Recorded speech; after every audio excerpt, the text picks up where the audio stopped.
capacidad vital menor a 45% y el donante era un varón con edema agudo de pulmón y shock por infarto. Técnicamente estuvo bien, hubo rechazo y presenta este paciente insuficiencia renal progresiva y fallece a los 18 días. Eso es en el año 63, ¿no? Y acá hay parte de la historia de los trasplantes. Fíjense, el primer trasplante lo hace Hardy en el 63, vive 18 días. La sigla UP es bipulmonar, bipulmonar es BP, cardiopulmonar CP, ¿no?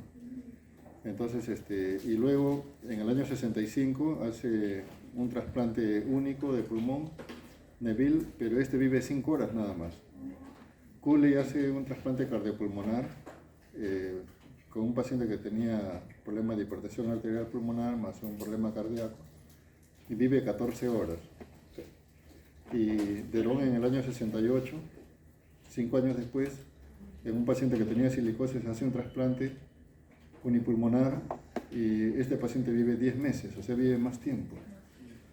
Y que se llama Hagen hace un trasplante para un paciente que tenía EPOC severo, bipulmonar, que vive 11 días. No son antecedentes que hay.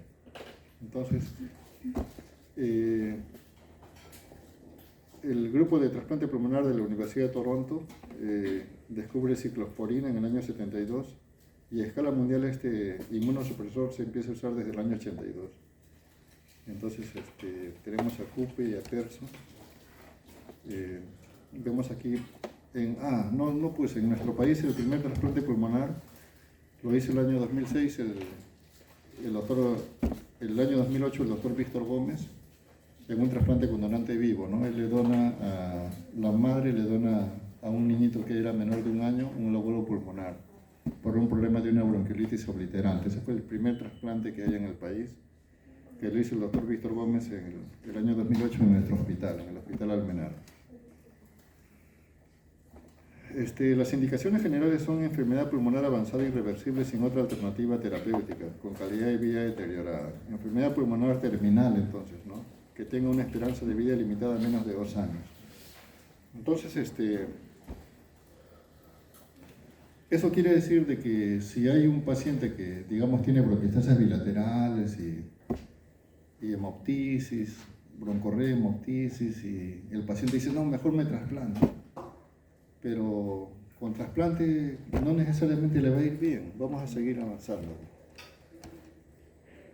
Criterios necesarios para aceptación de un posible donante multiorgánico: diagnóstico de muerte por criterios neurológicos o cardiorrespiratorios, consentimiento informado, serología negativa para HIV, HTLV, hepatitis B, hepatitis C, sífilis, sin antecedentes de enfermedad maligna, sepsis no controlada o con microorganismo desconocido, tuberculosis activa, encefalitis viral, ausencia de prácticas de riesgo, adicción a drogas, vía parenteral, cribado de enfermedades de riesgo según historia del potencial donante, ¿no? O sea, todo eso hay que hacerle al donante.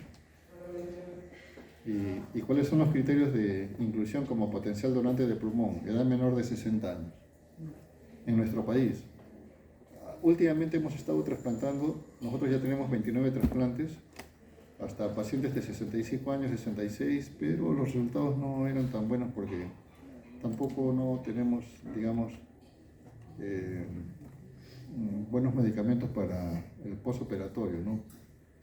Entonces, a nosotros nos ha ido bien con todos los menores de 60 años, con 60 y 65 son donantes marginales, que no hayan tenido antecedentes de tabaquismo de más de 20 paquetes al año, que tengan una... a estos pacientes que están como potencial donante,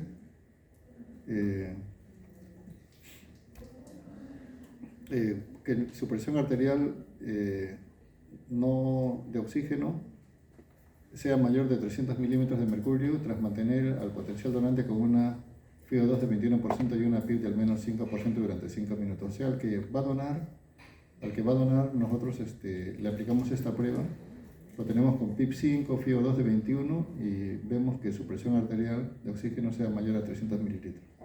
Que la radiografía de tórax ha de ser normal en el momento previo a la extracción del órgano, la ausencia de enfermedad pulmonar previa, incluida el asma, las intervenciones quirúrgicas o heridas penetrantes contraindican la abonación de pulmón afectado, Se puede valorar el contralateral, que haya ausencia de broncoaspiración y ausencia de secreciones purulentas en las broncoaspiraciones en la broncoscopía. Acá fundamentalmente es la radiografía de tórax, lo que tomamos en los pacientes que están en la UCI, y que se llama, si la radiografía está limpia, igual nosotros lo que hacemos es hacer la broncoscopía, tomamos un cultivo un examen de secreciones directas para ver si hay microorganismos, y hacemos esa valoración. Obviamente que también hay que ver el hemograma, varias cosas, ¿no? Las indicaciones generales son enfermedad pulmonar restrictiva como fibrosis idiopática, granulomatosis, enfermedad pulmonar obstructiva, enfisema, enfermedad pulmonar vascular como hipertensión arterial pulmonar, primitiva secundaria, y la enfermedad pulmonar séptica, fibrosis quística, bronquiectasis, ¿no? Fíjense que aquí hay esta enfermedad pulmonar restrictiva como fibrosis idiopática y granulomatosis. Aquí, ¿por qué esta es séptica? Porque en la fibrosis quística hay unas bronquiectasias gigantes, igual en lo que son bronquiectasias bilaterales ya severas. Entonces, estos, como son grandes dilataciones, se van a infectar, ¿no? Por eso se les considera pulmonar séptica también. Y las contraindicaciones generales son enfermedad neoplásica en evolución, enfermedad neurológico-psiquiátrica grave, incluida la drogadicción. Esas son contraindicaciones: foco infeccioso profundo incurable como hepatitis activa, que sea VIH positivo, fallo polivisceral irreversible, intolerancia a inmunosupresores, serología VIH positiva, fallo polivisceral irreversible, intolerancia a inmunosupresores mayores a 65 años. Mayores a 65 años no trasplantamos. Con donantes jóvenes nos ha ido bien. Lamentablemente tuvieron muerte cerebral pacientes de 28 a 32 años que tenían malformaciones arteriovenosas y calificaron como donantes. Todos esos órganos no se han perdido, todos han ido bien. Sí, mientras más joven sea el donante es mejor. Y también el que recibe, mientras más joven sea, también le va a ir mejor.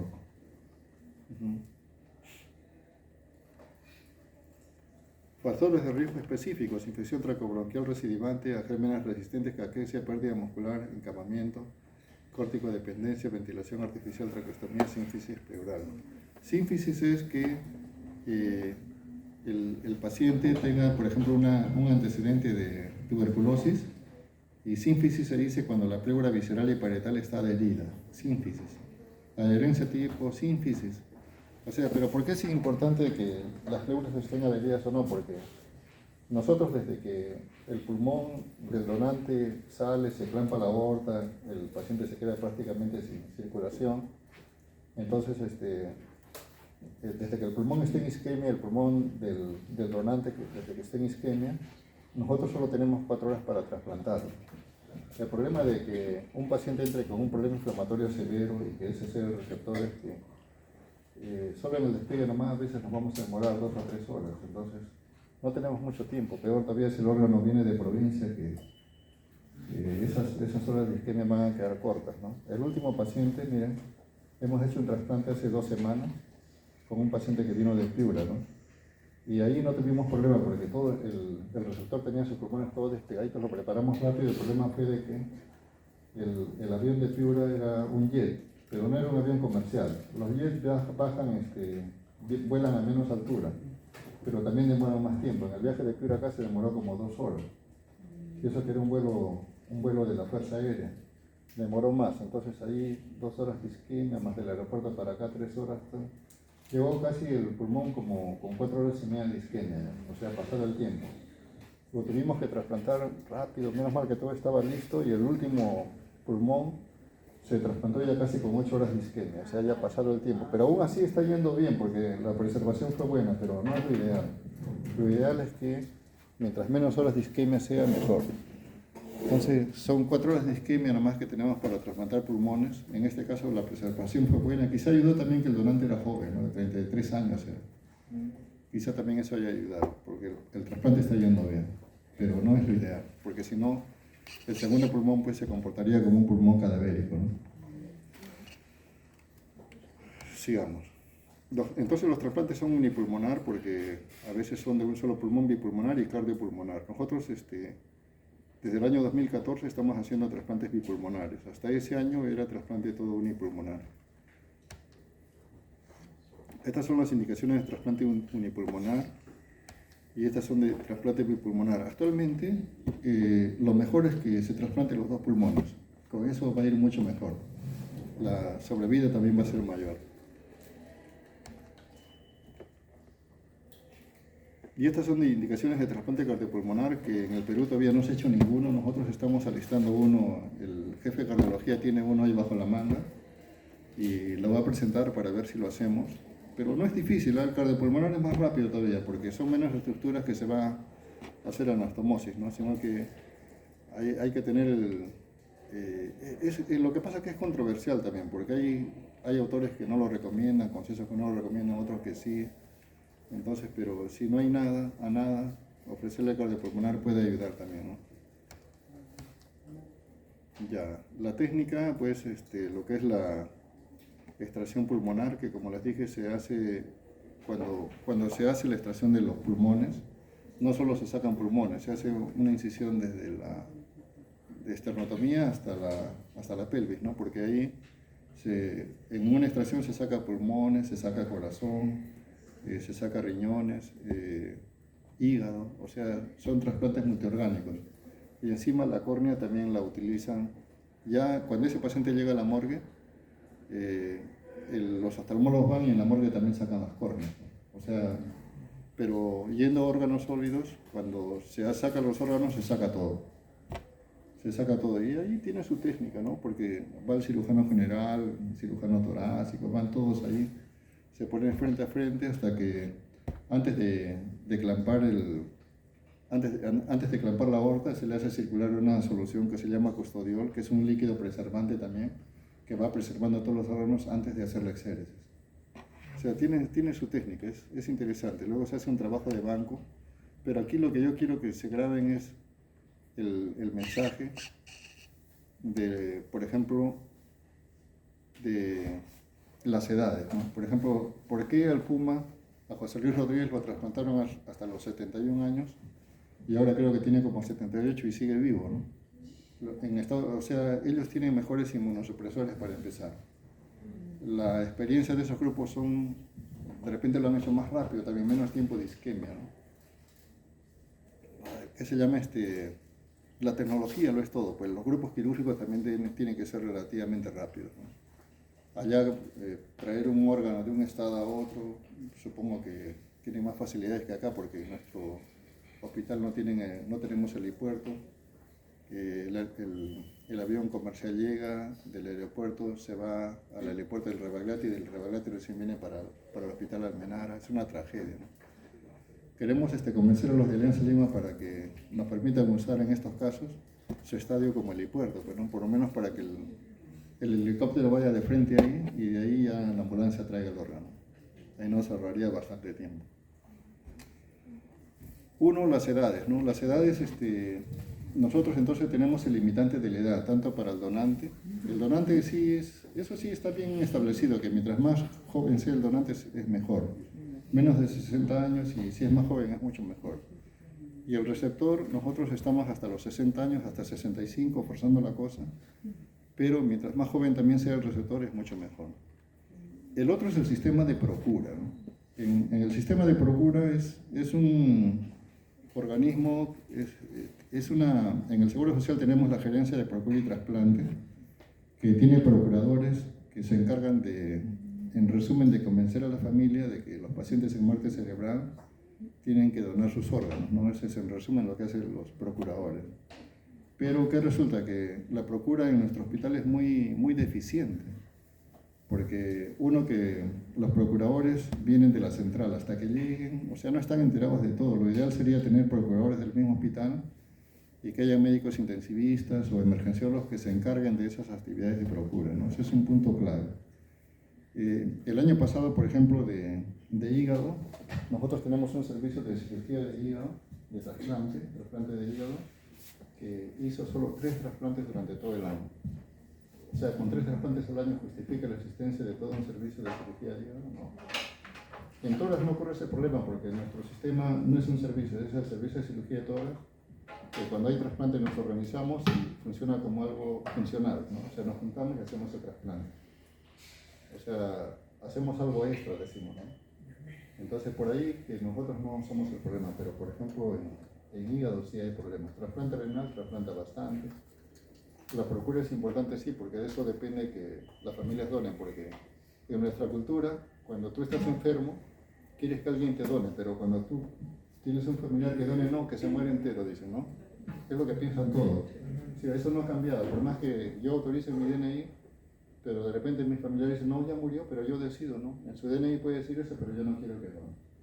Entonces esa cultura también hay que cambiar, ¿no? El país que está más adelantado en trasplante de Europa es España. España es el que más trasplanta porque tienen esa cultura de la donación. Son más solidarios, más que Alemania, más que Inglaterra. Todo eso.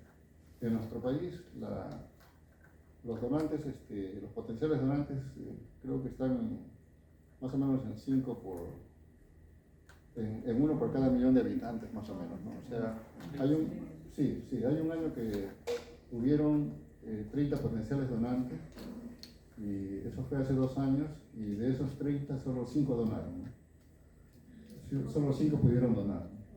O sea, y es una tragedia, pues, ¿no? Porque los órganos se pierden, ¿no?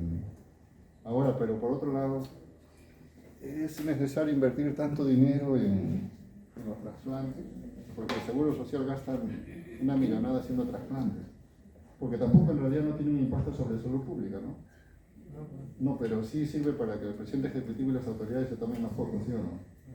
Y como en el caso de Toledo, por ejemplo, Toledo viajaba, hasta una vez creo que viajó a traer los órganos al norte, él ponía los aviones, entonces, pero él salía como un benefactor de los trasplantes. Pero más que todo es un impacto mediático, porque en lo que es trasplante pulmonar, el tiempo de sobrevida, el promedio, es más o menos de 5.8 meses. O sea, te trasplantas y tu expectativa de vida después del trasplante, el promedio es de 5.8 meses. Algunos casos llegan a vivir 2, o sea, ese promedio sale de los que mueren antes de los 30 días, como los que viven más tiempo, ¿no? Hay unos que viven 10, 11 años, pero el promedio no llega a 6 años. Entonces eso también es algo para reflexionar. El trasplante da bastante prestigio, porque sales en revistas, todo. Yo también he salido en portadas de la República, de Comercio, pero realmente vale la pena. Pero también si dices no se hace trasplante, la gente también te crucifica, ¿no? Sí. No, pero para que viva 5 meses realmente vale la pena. No 5 años. Ah, 5 años. Sí. 5 meses. Otra pregunta. Sí. ¿Cómo hacen para resolver la incompatibilidad? Supongamos que yo soy A y usted es O. Ya. Lo que yo tengo entendido es que tiene que ser más o menos del mismo tipo sanguíneo, sí, para que no haya una reacción. Sí. Antiguamente se trataba de que los antígenos de histocompatibilidad del sistema HLA sean iguales, ¿ya? El complejo de histocompatibilidad, ¿no? Que sean iguales, ¿no? Pero actualmente para trasplante solo grupos sanguíneos nomás, que los grupos sanguíneos sean similares. Y para eso, justamente los primeros trasplantes fracasan porque no había inmunosupresores. Actualmente sí tenemos inmunosupresores. Utilizamos el tacrolimus bastante, azateoprima, todo eso, la ciclosporina, no lo usamos, pero el tacrolimus lo está reemplazando a eso. Pero es muy importante la compatibilidad de grupos sanguíneos más inmunosupresores. Sí, es lo que se usa. Y obviamente que la prevención de infecciones, todo eso, ¿no? Fisioterapia es un... A ver, el otro detalle es que no, esto como una...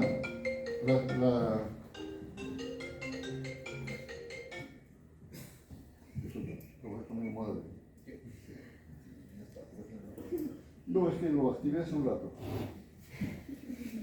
El otro detalle es que tú puedes vivir en Lima, pero no todos califican para trasplante, porque el trasplante pulmonar, como es un órgano que está expuesto al medio ambiente, porque cuando una persona está en muerte cerebral, lo primero que se contamina es el pulmón, porque el paciente está intubado. Entonces el pulmón es lo primero que se contamina, porque todos los gérmenes están en contacto con nuestra vía aérea.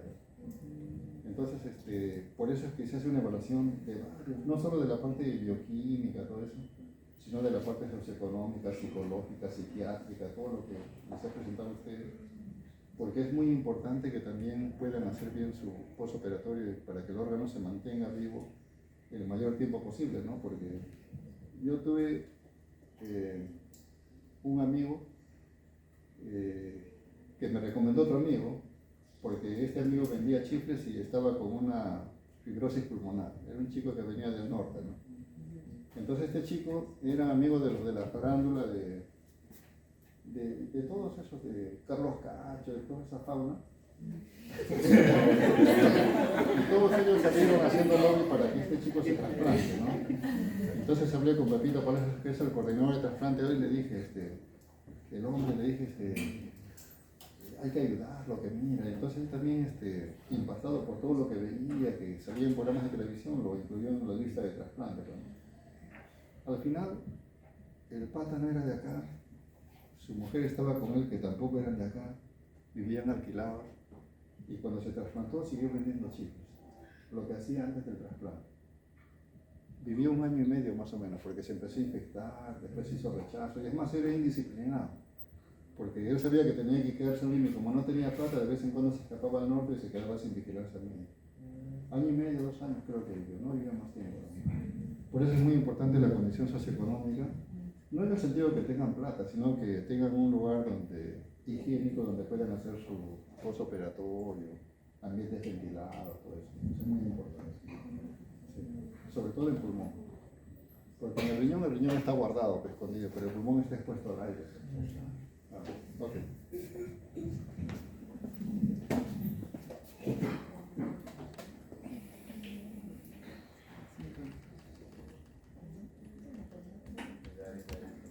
Esto siempre pregunto, ¿eh? Presión, las edades y la presión arterial de oxígeno, todo está en línea, ¿ves? La presión arterial de oxígeno mayor de 300 mililitros para mantener la potencial donante con una FiO2 de 21% y una PIB de al menos 5 centímetros de agua durante 5 minutos. Es la clásica. ¿Por qué? Porque nosotros le aplicamos esta prueba a los pacientes, a los que van a donar.